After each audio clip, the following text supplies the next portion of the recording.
Queridos, nós estamos na série O Sermão do Monte, quem ouve e fica.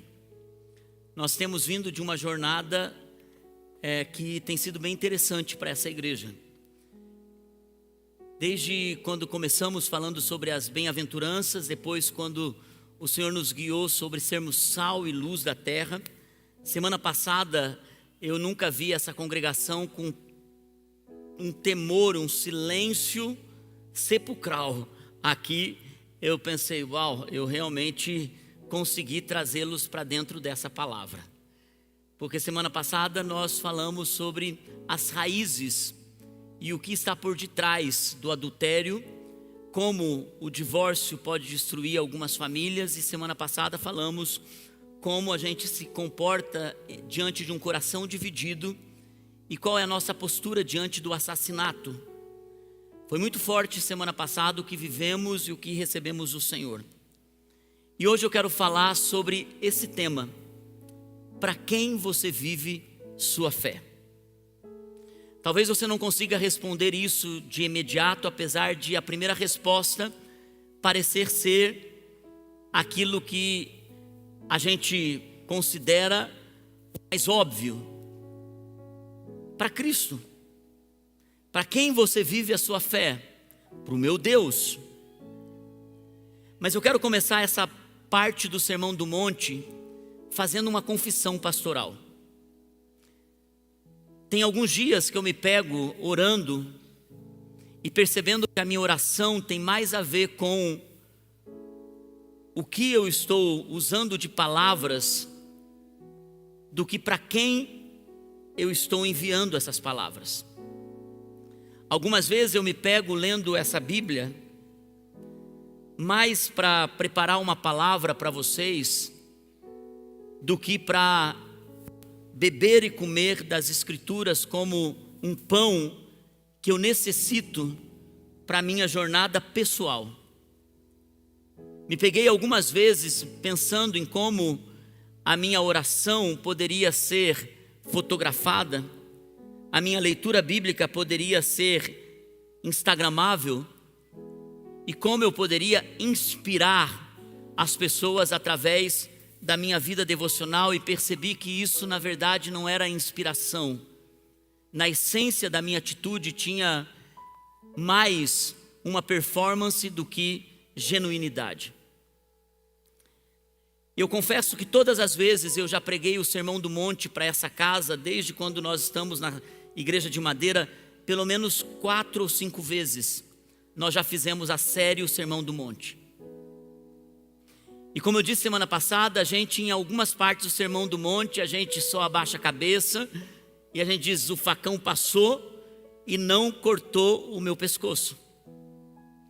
Mas eu confesso que durante todos os anos, quando eu chego nessa parte, eu sou confrontado de novo e de novo, e eu percebo que eu cresci em algumas áreas, mas existem áreas que ainda eu preciso melhorar. E eu acredito que essa deve ser a principal motivação de todo cristão. É olhar e perceber, quanto mais nós nos aproximamos da luz, mais as coisas do nosso coração, e nem sempre isso são coisas impuras, mas são coisas que não são próprias de alguém que quer se parecer com Cristo. Nós vivemos na geração, irmãos, mais observada da história. Nós estamos vivendo numa geração como nunca antes, com sua vida tão exposta para aqueles que estão ao seu redor. Antes, o que se vivia dentro de uma casa, antes o estilo de vida de alguém era somente dele. Muito provável que de alguns amigos próximos tivessem o conhecimento de quem ou o que eles viviam dentro de casa. Algumas pessoas passavam na frente das casas e como será essa casa? Nós vemos uma geração em que o Instagram mostra não apenas como é dentro da casa, como mostra pessoas vivendo o seu estilo de vida que deveria ser privado de forma pública. é a geração que tudo vira post, é a geração que tudo vira stories, é a geração que tudo vira plateia, é a geração que traz isso para a sua fé, é a geração que hoje, até para demonstrar as suas virtudes, elas precisam ser fotografadas como: não, eu vou no culto de domingo porque eu preciso postar no Instagram. E para nós, como igreja, está tudo bem, porque quanto mais você posta no Instagram, mais seus amigos visualizam e muita gente vem para a igreja. O problema não está nisso. Muitas vezes, tudo que nós fazemos, e eu já vi gente usando da sua espiritualidade, até com encontros com Deus, aonde Deus começa a ministrar o seu coração, gente chorando nas redes sociais, abrindo live, ou gravando stories: como Deus falou comigo, é tão forte, o que Deus está falando comigo. Eu fico pensando: Deus do céu, o Senhor deve estar falando muito mesmo, para o Senhor pedir para essa pessoa postar isso, para que todo mundo veja. Existem profissionais que buscam plateia. Jesus, nessa parte do Sermão do Monte, está confrontando exatamente isso: para quem você de verdade vive a sua fé, para quem de verdade você faz o que tem que fazer na sua vida espiritual. E esse é um confronto tão profundo. Semana passada, Jesus nos levou para confronto de pecado. O que estava por detrás da raiz do assassinato, o que estava por detrás da raiz do ódio, o que estava por detrás da raiz do adultério, da traição, o que estava por detrás do coração dividido. E é interessante que Jesus, ao confrontar isso, tudo que a gente pensa que ele vai seguir o Sermão do Monte com muito mais confronto, e de repente ele pega a lupa que estava sobre o pecado, e ele gira essa lupa e ele vai mais profundo nas virtudes. O que nós vamos ler a partir de agora é Jesus tirando a lupa do pecado e apontando essa lupa para as nossas virtudes espirituais, para as coisas que supostamente deveriam parecer religiosas e que deveriam levar outros a aplaudirem e dizerem: é isso, pastor, é melhor pregar com a Bíblia na mão. É isso, pastor, tem uma postura que precisa ser para convencer as pessoas de que isso é que é digno de aplausos. E quando Jesus entra fundo nisso, ele começa quebrando coisas, dizendo: Deus recompensa o que ninguém aplaude. Irmãos, vá comigo, por favor, para Mateus capítulo 6, versículo 1, aonde ele começa dizendo: tenham o cuidado de não praticar as suas obras de justiça diante dos outros, para serem vistos, diga comigo, vistos por eles. Se fizerem isso, vocês não terão nenhuma recompensa do Pai Celestial. Jesus está colocando nesse texto, dizendo: tenham cuidado de não praticar as suas obras de justiça diante dos outros. O que é interessante é que parece ser uma dicotomia, parece ser um contraponto daquilo que Jesus disse no capítulo 5, dizendo: sejam sal da terra, sejam luz do mundo, e que os homens vejam as boas obras de vocês. Interessante que no capítulo 5 Jesus fala que nós devemos ser luz e sal para os homens verem. E no capítulo 5 ele diz isso, e no capítulo 6 ele vem e diz: eu não quero que vocês façam a justiça de vocês para serem vistas pelos homens. Jesus está se mostrando controverso nisso? Não. Porque Jesus lá no capítulo 5 ele diz o seguinte: vocês devem ser sal e luz para que uma plateia veja vocês. E ele diz assim: para que o Pai seja glorificado. A questão, irmãos, não é a questão de atitude, é a questão de plateia. No capítulo 5, Jesus está dizendo: quando vocês forem sal e luz, quando vocês mostrarem que vocês são cristãos, que vocês amam, que vocês são generosos, que vocês são felizes, que vocês sofrem pelo Evangelho, o mundo vai ver o Pai e você vai ser honrado e você vai honrar o Pai. Plateia, Deus. Capítulo 6, ele está dizendo: se vocês fazem isso para serem vistos pelos homens, vocês estão procurando uma plateia.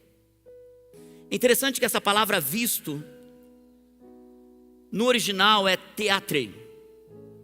É uma palavra grega da mesma raiz que é usada para teatro.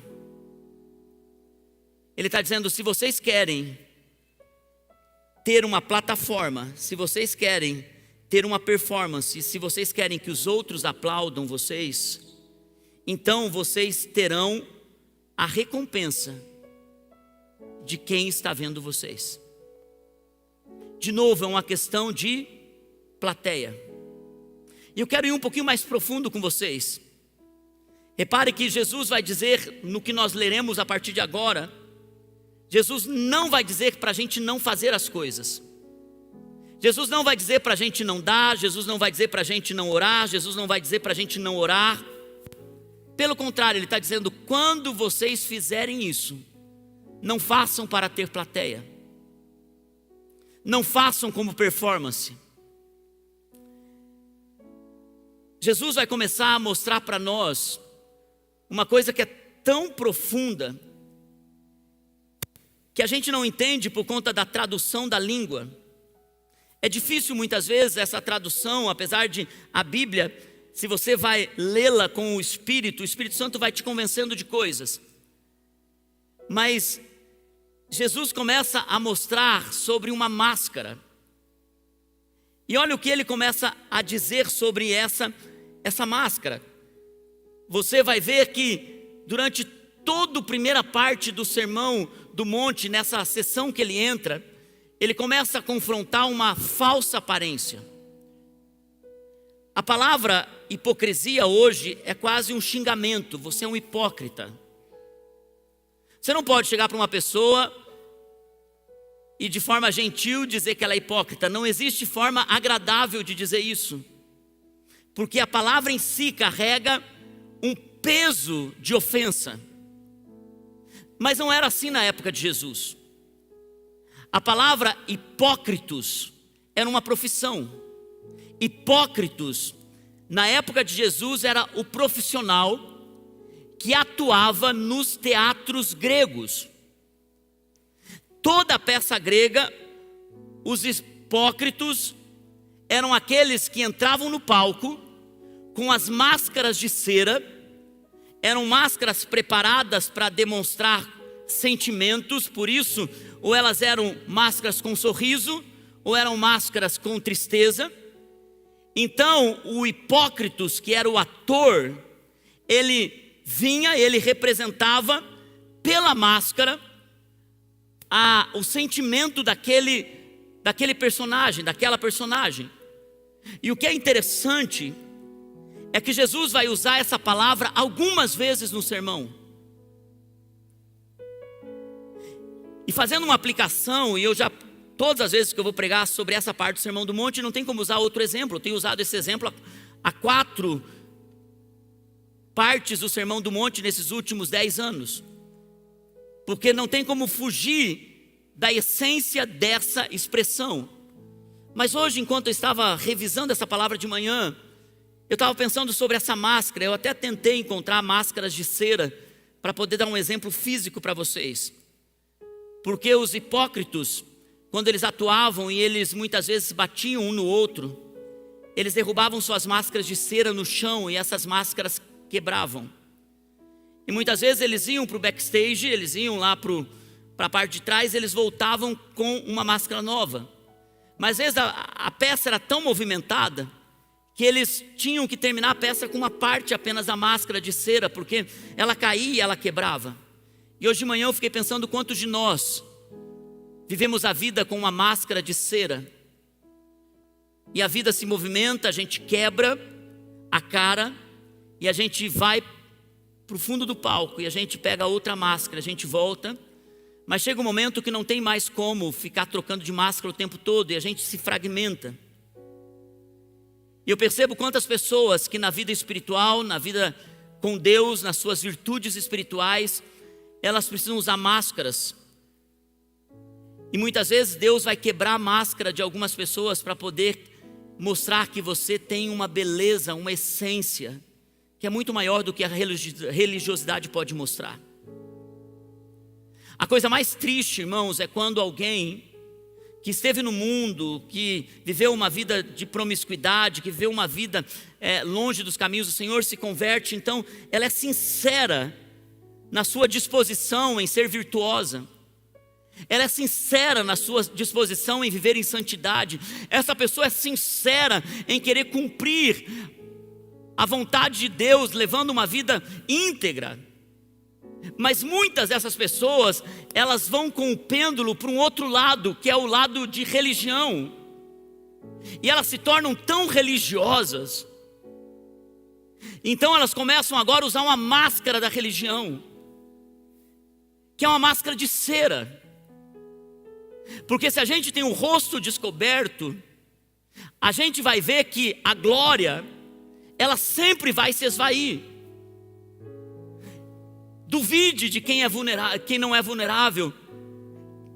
Tenha cuidado em andar com pessoas que estão sempre no auge da vida cristã. De gente que não sabe chorar, que não sabe mostrar o coração, que não sabe revelar as verdades. Gente que vive, parece que o tempo todo, numa religiosidade, numa espiritualidade, numa santidade. E Jesus está confrontando exatamente isso, a máscara no rosto. Porque quem coloca uma máscara no rosto quer uma plateia para aplaudir. E Jesus diz que o pagamento deles, eles já têm. Se a gente espera que os outros os vejam, a recompensa será aplauso de gente. Eu quero que você vá comigo para a primeira direção de Jesus no sermão, quando ele diz sobre aquilo que nós devemos fazer. Ele diz: quando você der generosamente, como você deve fazer isso? Versículo 2 em diante do capítulo 6. Portanto, quando você der esmola, não anuncie isso com trombetas. Diga comigo, trombetas. Como fazem os hipócritas nas sinagogas e nas ruas, a fim de serem honrados pelos outros. Eu garanto que eles já receberam. E essa palavra foi traduzida para o Brasil em plena recompensa. Mas quando o ator saía do palco, ele ia para um balcão para receber o pago da sua atuação.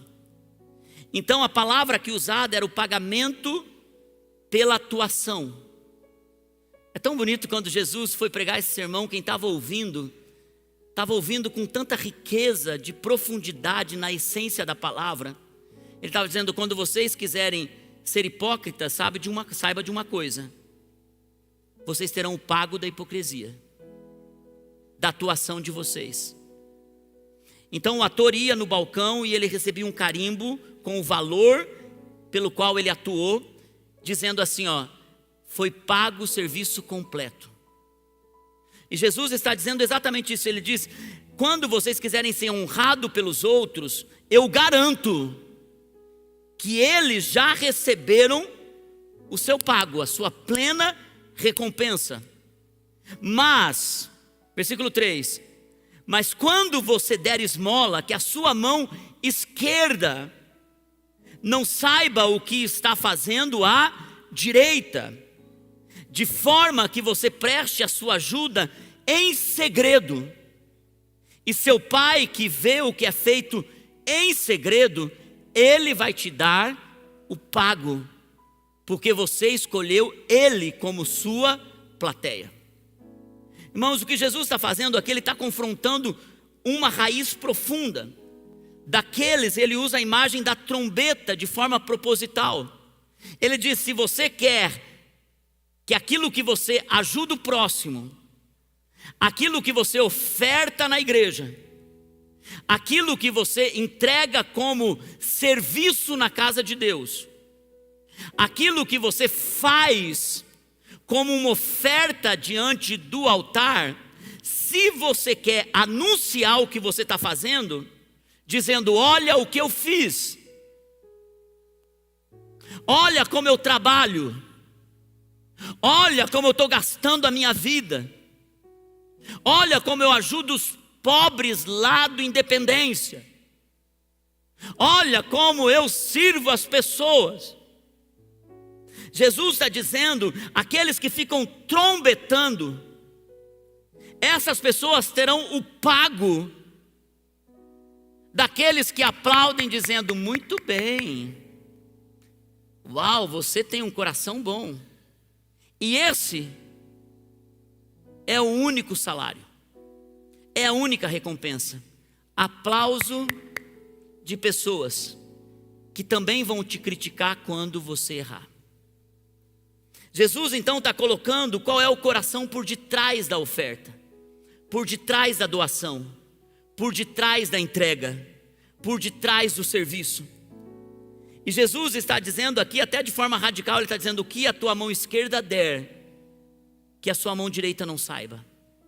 Sabe por quê, irmãos? Porque até parece uma forma exagerada, mas Ele está dizendo: tomem cuidado com o que vocês querem receber de elogios. Jesus está aprofundando ainda mais o coração. Ele está dizendo: vocês não entenderam ainda que o que eu estou fazendo para vocês é indo fundo no coração de vocês e entregando para vocês uma verdade que vai cavar coisas mais profundas. E, irmãos, existe um nível de generosidade que até a nossa autoimagem vai ser confrontada. Nós tomamos uma decisão há muitos anos a respeito dessa igreja. Desde o começo dela nós falamos: nós não queremos saber o quanto cada discípulo entrega de dízimo ou de oferta.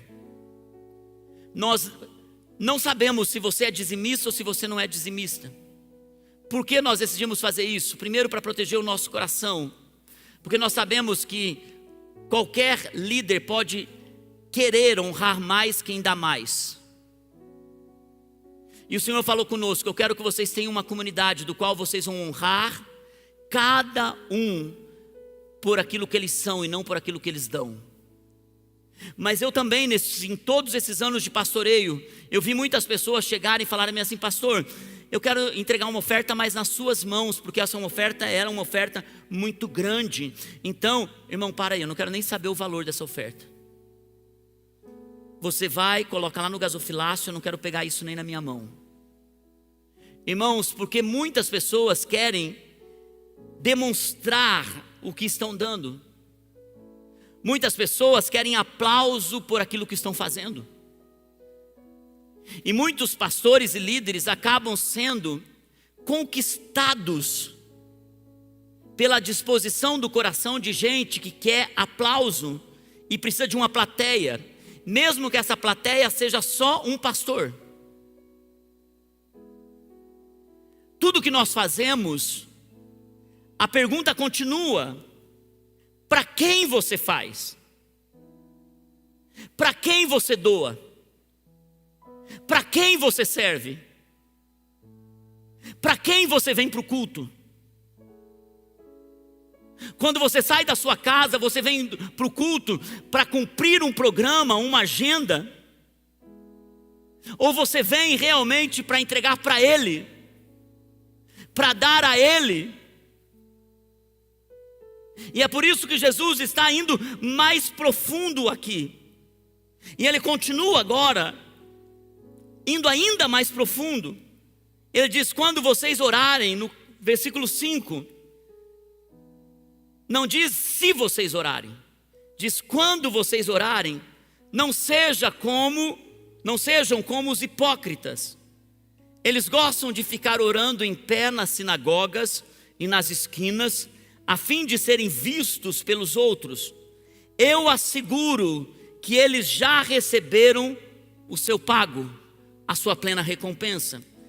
Mas quando vocês orarem, vão para o seu quarto, fechem a porta e orem a seu pai que está em secreto. Então o seu pai, que os vê em secreto, os recompensará. É Ele que vai dar o pago para vocês. E quando orarem, não fiquem sempre repetindo a mesma coisa, como fazem os pagãos. Eles pensam que por muito falarem, eles serão ouvidos. Não sejam iguais a eles, porque o seu pai sabe do que vocês precisam antes mesmo de o pedirem. Então, quando vocês orarem, orem assim: Pai nosso, que estás nos céus, santificado seja o teu nome. Venha a nós o teu reino. Seja feita a tua vontade, assim na terra como no céu. Dá-nos hoje o nosso pão de cada dia.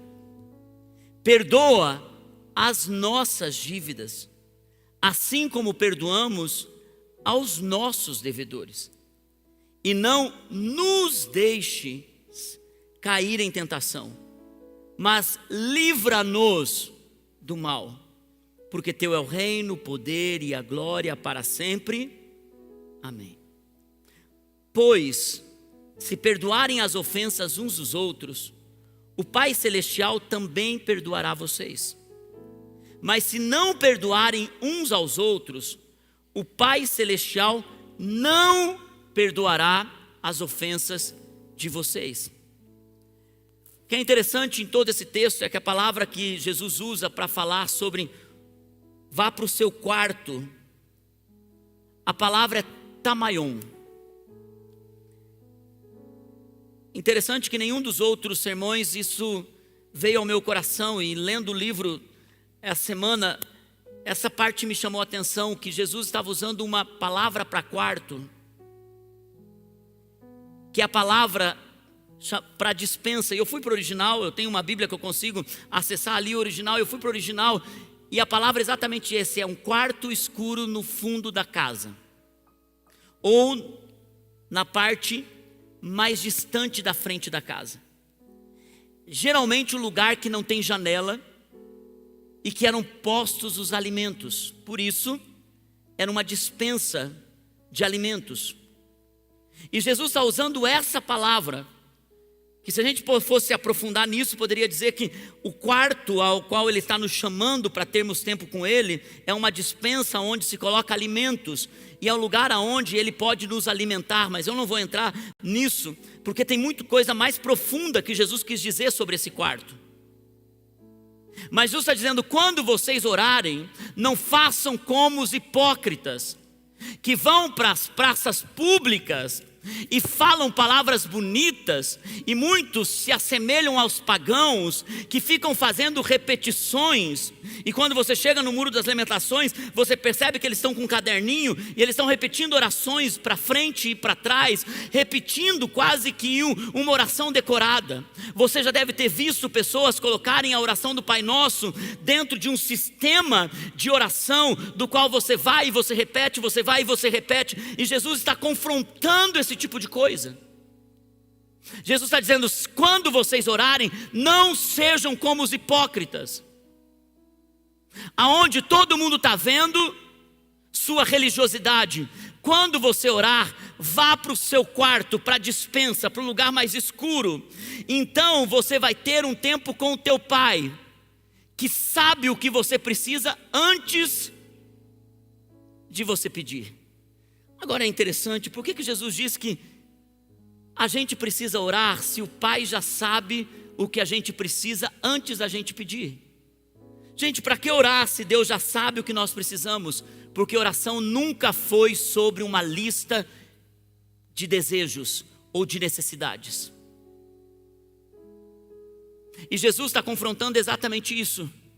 Gente que tem a oração como um lugar de petição, de desespero para pedir.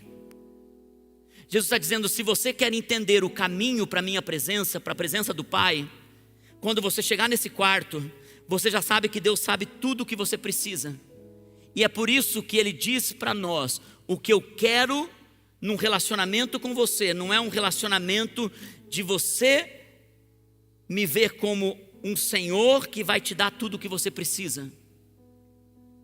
E nem de um Deus distante, que é um gênio da lâmpada dourada, que quando você esfrega na oração o teu coração e diz, eu preciso de uma porta aberta, a porta se abre.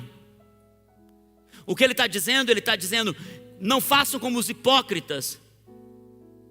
Orem para mim e já comecem a oração dizendo, Pai,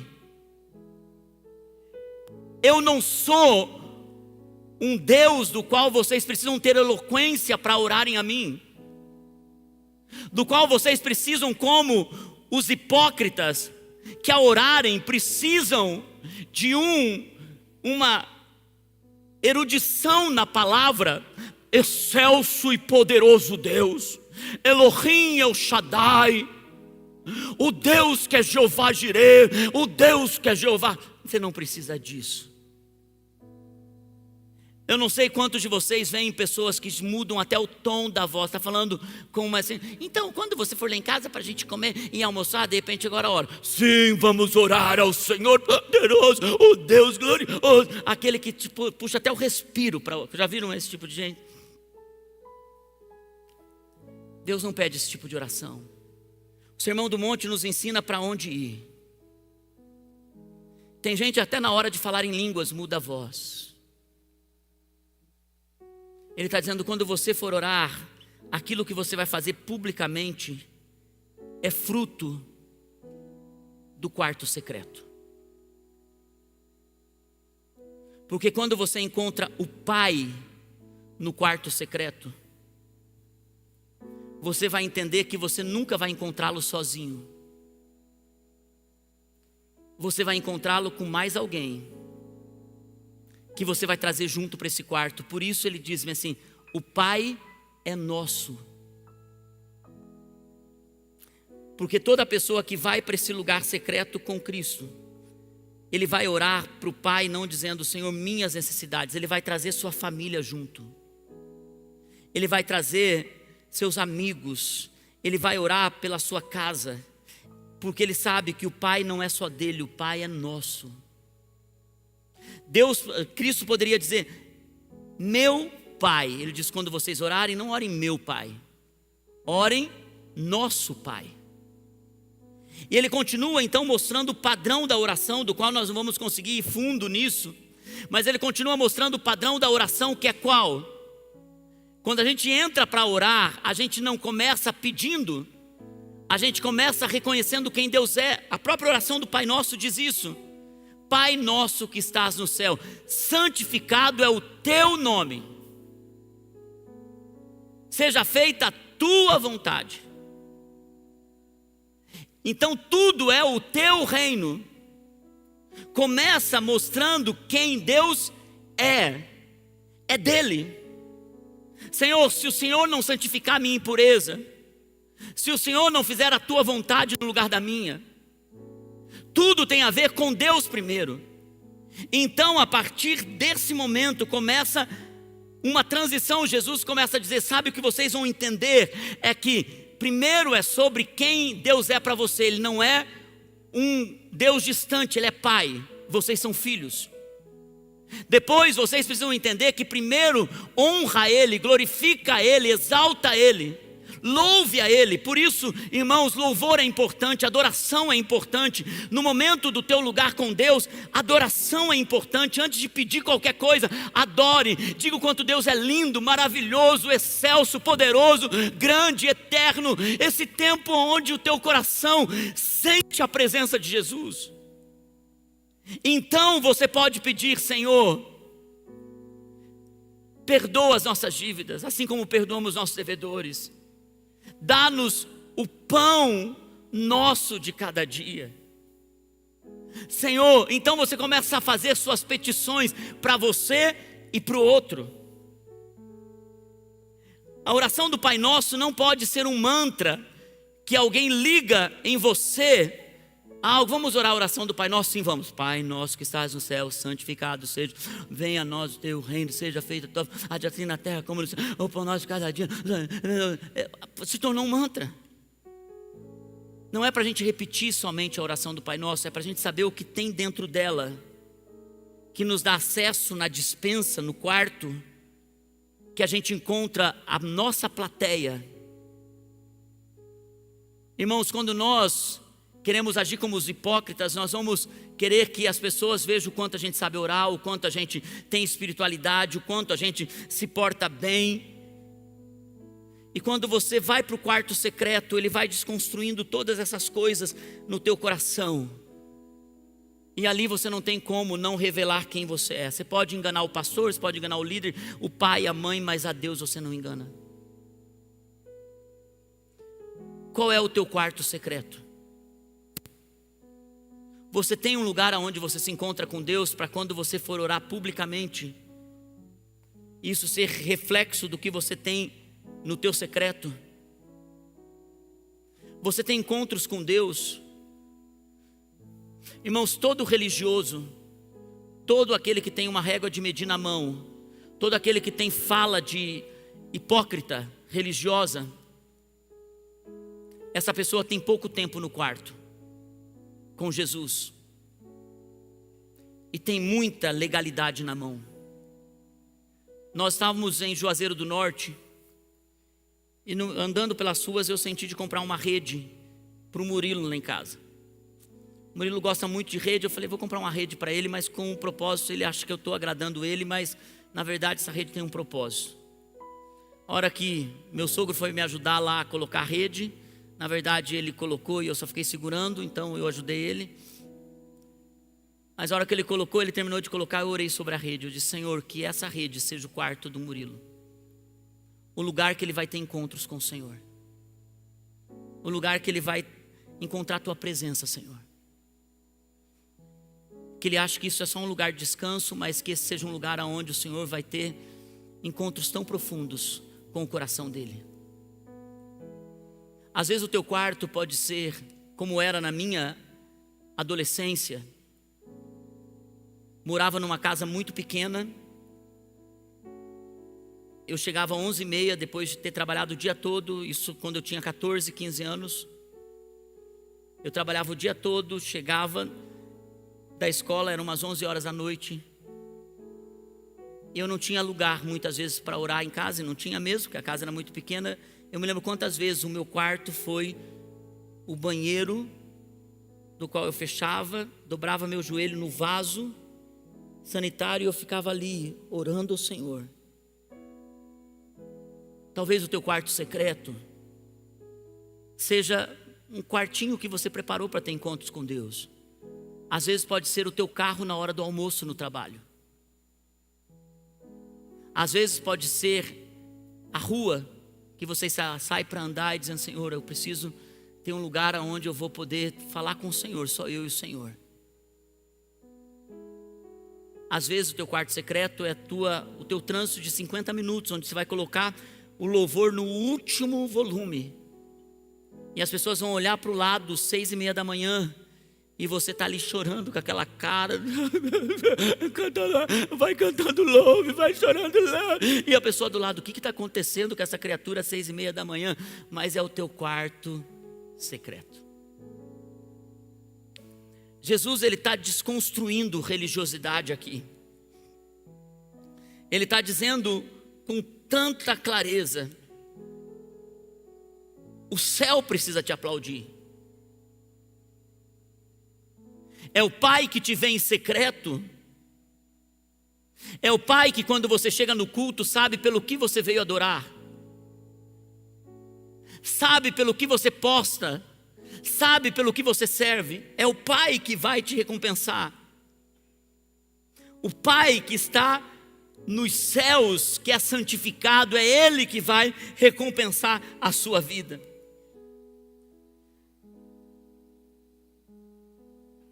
E ele termina essa parte dizendo assim: se você tiver rancor no seu coração, ele traz de novo o que ele tinha falado no capítulo 5.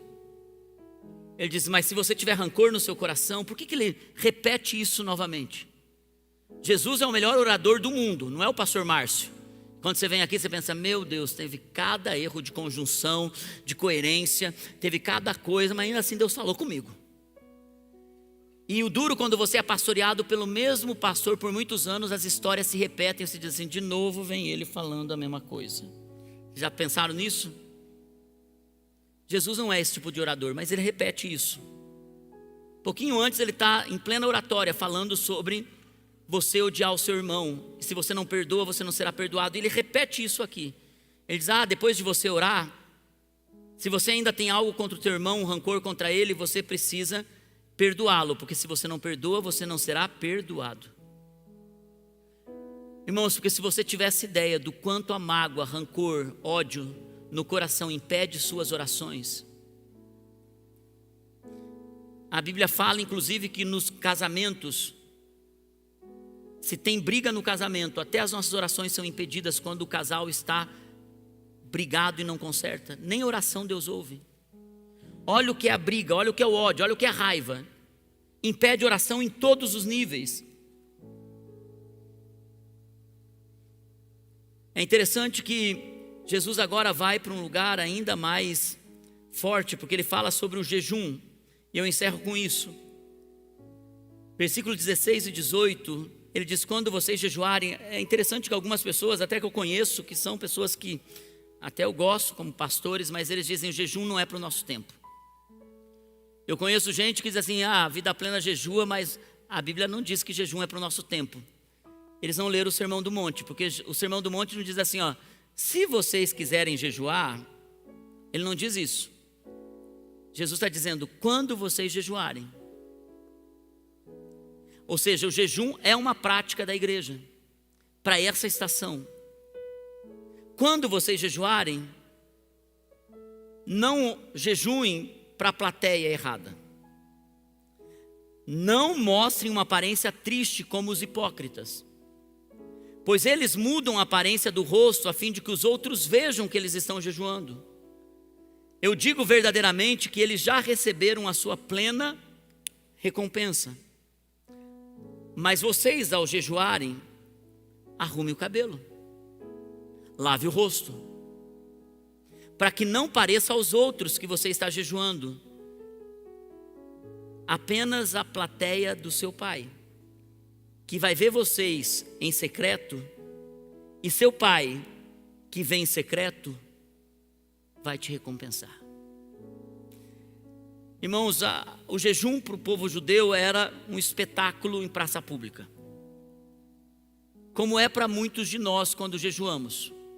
O judeu colocava cinza na cabeça, pano de saco, não lavava o rosto e começavam a mostrar para todo mundo que eles agora estavam em tempo de jejum. Nós fazemos períodos de jejum corporativos e todos nós fortalecemos uns aos outros quando estamos em jejum corporativo, mas alguns são mais dramáticos. Alguns, quando começam a fazer um jejum mais prolongado, eles ficam, se faz, por exemplo, eu me coloco nesse lugar. Antes eu fazia um jejum de carne, quando eu ia assim para um lugar que tinha carne, dizia: gente, não está sendo fácil, eu estou matando a minha carne, meu Deus, que vontade de comer essa carne. Aquilo era um espetáculo. Eu aprendi que jejum, se você quer o aplauso de um, ou você quer a pena do outro, a misericórdia do outro, você vai ter o aplauso do outro.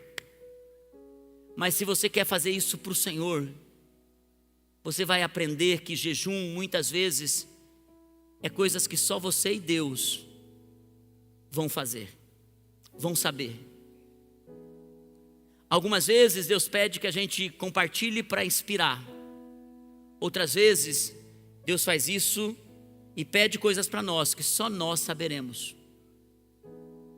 Não vamos trombetar aquilo que Deus pediu para nós fazermos.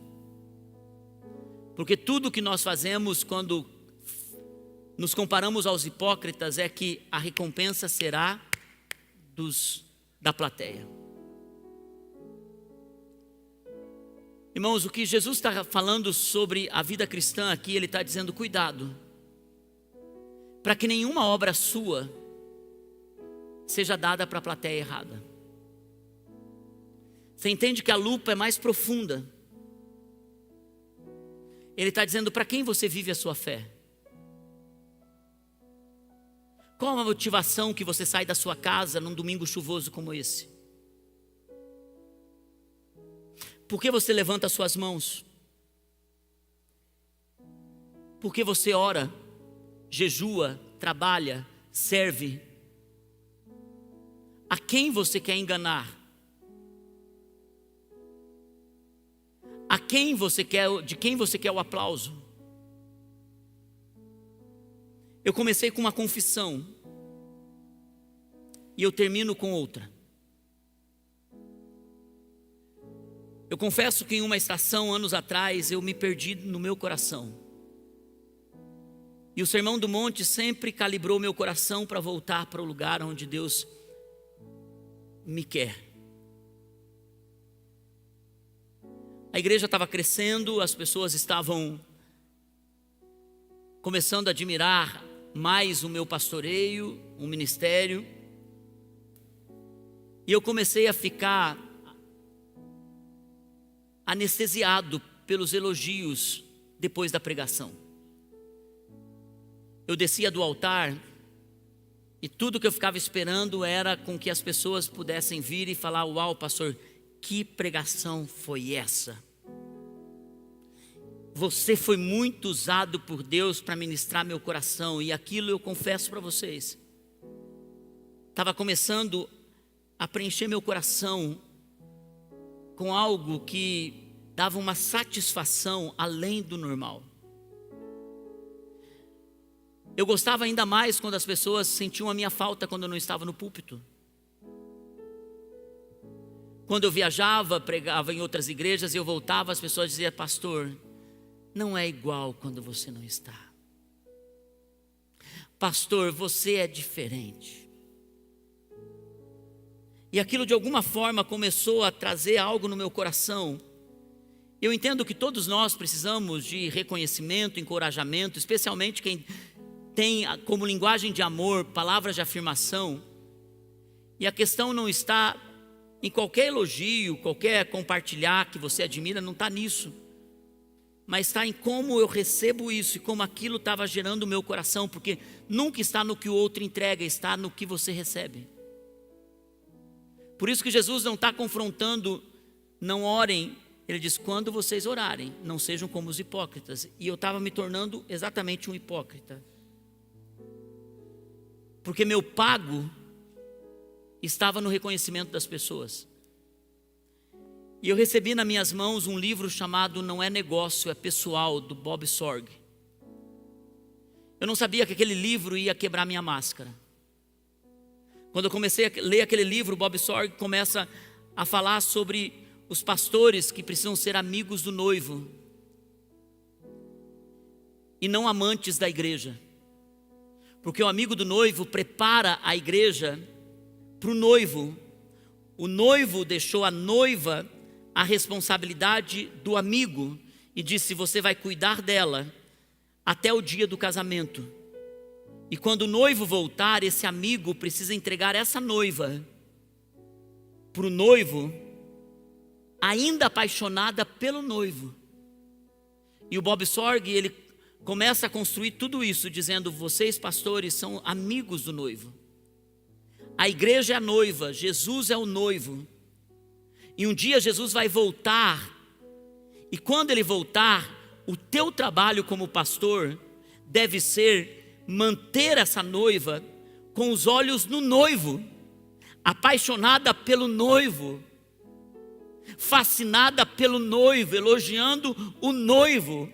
E quando você se intromete nesse romance, e coisas como, quando você desce do altar, ele escreve isso, quando você desce do altar, e você é inebriado pelo elogio da congregação, quando você espera com que as pessoas elogiem a sua mensagem, o que você está fazendo é se intrometer no romance, quando a tua responsabilidade como pastor é mostrar para essa igreja que ela precisa olhar para o noivo, que ela precisa estar pronta para o noivo, que ela precisa se limpar para o noivo, ainda que a mensagem seja difícil, ruim, cheia de erros de conjugação, ainda assim o que importa é que você está preparando essa noiva para o noivo. Quando você entra nesse romance, você se torna amante.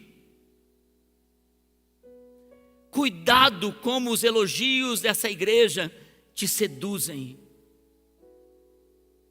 E eu não tive outra coisa a fazer a não ser arrancar minhas máscaras de hipocrisia e dizer: Senhor, eu estou assim. Irmãos, e eu me lembro do dia de misericórdia que Deus atuou no meu coração, dizendo: Márcio, você não precisa ser como os hipócritas, que precisa do reconhecimento dos outros. O único aplauso que você precisa é do meu aplauso. A única recompensa que você precisa é da minha recompensa. Irmãos, nós precisamos também tomar muito cuidado como nós olhamos para o amigo do noivo. E também isso é uma questão de coração. O quanto nós queremos que o pastor nos veja, como nós queremos fazer para que o pastor reconheça, o quanto nós queremos estar perto do pastor, o quanto a gente passa perto de liderança, cumprimenta a liderança e esquece dos irmãos que estão ao redor. O Sermão do Monte é um confronto do coração, e eu não me vejo terminando a minha jornada aqui nessa terra sem ler mais 20 vezes e pregar mais 20 vezes o Sermão do Monte para vocês, e ainda assim ter coisas no meu coração que Deus vai limpar. Eu não consigo me ver longe desse lugar. E às vezes tudo que nós precisamos é entender que, às vezes tudo que nós vamos ter é a plateia de uma pessoa só. Se tudo que você está fazendo hoje, para quem você vive a sua fé, tem o aplauso de Jesus na primeira cadeira, não precisa mais ninguém reconhecer coisa alguma, porque você tem tudo o que você precisa. Eu gostaria que nós avaliássemos 3 coisas nessa pregação. E eu gostaria de dar 3 desafios para você. Primeiro, para essa semana,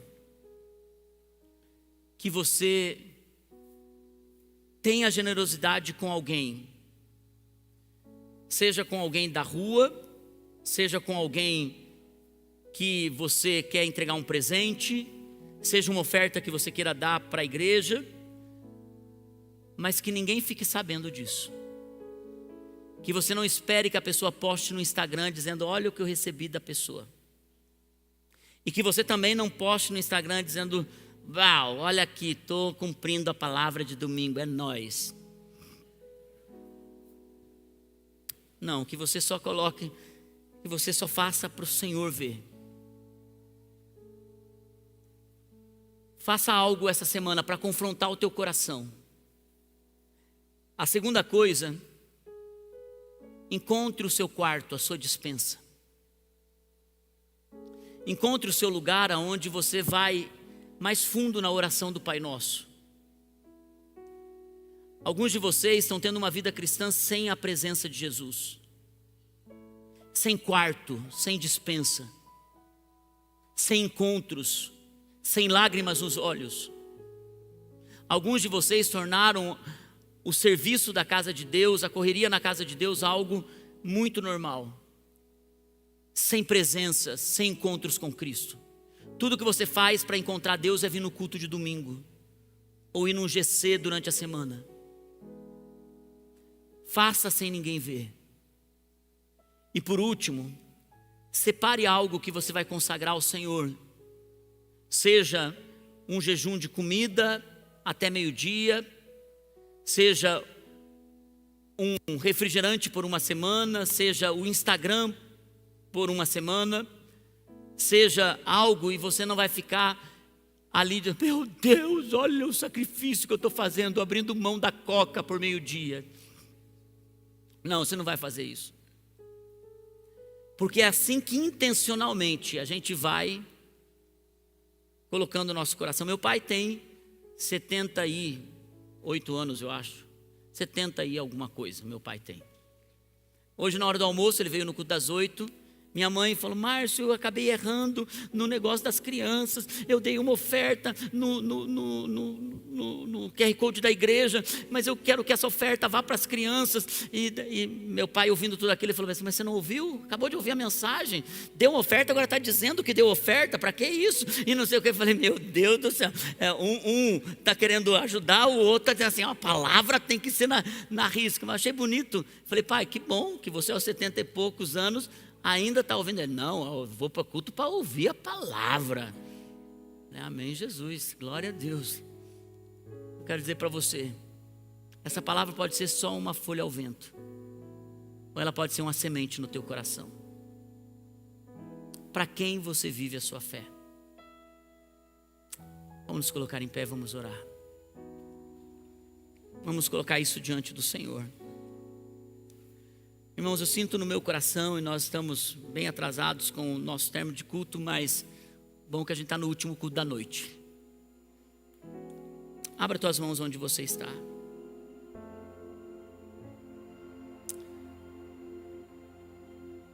O que Deus confrontou teu coração hoje? Talvez o que Deus queira que você volte para tua casa e você não espere aplauso pelo trabalho que você faz na sua casa. Talvez Deus está querendo que você alinhe o teu coração, porque tudo que você faz, você precisa de um reconhecimento de alguém. Quando as pessoas não aplaudem, ou quando as pessoas não te elogiam, então você não se sente uma pessoa valorizada. Ou talvez até a sua forma de expressar virtude, oração e adoração está um pouco contaminada, e Deus hoje está dizendo para você: quebre a máscara. E talvez você está percebendo que você se tornou mais religioso do que virtuoso. Jesus está quebrando a máscara também hoje. Jesus está conduzindo você a um lugar onde você precisa olhar para a profunda afeição do seu coração e ver para quem você realmente entrega ela. Para quem você faz o que você faz? Para quem? Pai, eu quero colocar diante da tua presença essa comunidade. Pai, eu oro para que o Senhor possa rasgar, esquadrinhar o coração e fazer algo mais profundo do que nós podemos entender. Senhor, eu oro para que a tua mão poderosa nos guie a andar segundo o teu padrão, Jesus. Nos ensina, quando doarmos, fazermos de forma certa. Quando orarmos, fazermos de forma certa. Quando jejuarmos, fazermos de forma certa. Não como os hipócritas. Quebra nossa máscara, Senhor. Aonde precisamos encontrar no Senhor tudo o que precisamos. Nos leva a esse lugar secreto, esse quarto aonde o Senhor tem alimentos para nós. Senhor, fala ao nosso coração, Jesus, onde todas as vozes se calam e nós possamos parar de nos preocupar com agitação, com agenda, com tudo, e nós possamos sentir a tua voz, Senhor, trabalhando em nosso espírito. Eu oro por uma comunidade de verdade, gente real, sem máscaras, sem hipocrisia. Nos faz mais parecidos contigo, Jesus. É a nossa oração, nosso coração, em nome de Jesus. Amém. Nós vamos sair com uma canção, mas eu quero que você saia hoje desse lugar dizendo: Senhor, que essa palavra possa trabalhar meu coração durante a semana, em nome de Jesus. Amém. Deus abençoe, vão com Deus.